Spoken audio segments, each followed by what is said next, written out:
I mean, he does look like a fairly frightening person, head of a big American corporation. But what he says, I think, really does ring true.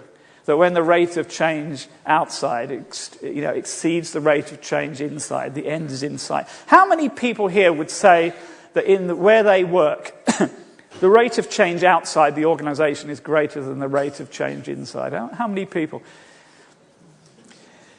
It's sad, but it's probably true.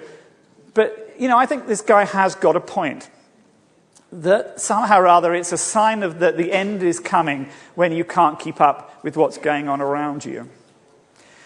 Now, one of the ways we could respond to this situation is by rearranging the deck chairs on the Titanic. I don't know if that's a saying that you've heard, but it's a saying we certainly use in England, that when you're wasting time in the middle of an emergency, you're rearranging the deck chairs on the Titanic. So what the learning development people are saying is, this section of chairs is for the auditory learners, this section of chairs is for the visual learners, and this section is for the troublemakers. I'm sorry, I don't mean the troublemakers, I mean the kinesthetic learners. And so basically, they are rearranging the deck chairs on the Titanic when over in the distance, the iceberg is approaching. This is not the approach to be taking at the moment. And I must admit that Jay definitely owes me a drink, because not only do I have a quote, but a picture now. A picture.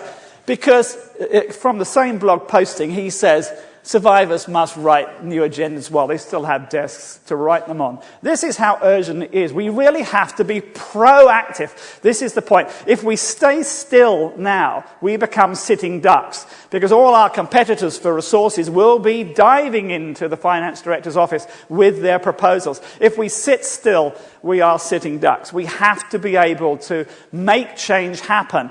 And this might be the catalyst that we've been looking for. I mean, I've been involved in e-learning since 1980, roughly.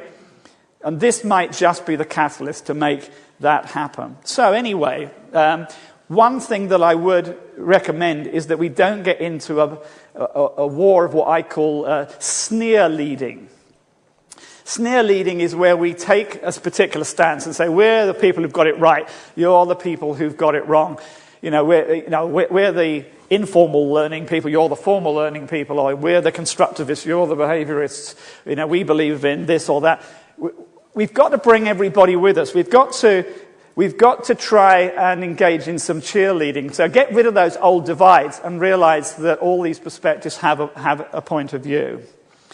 And coming back to that picture from 100,000 years ago, did anybody understand that 100,000 was 32 in binary?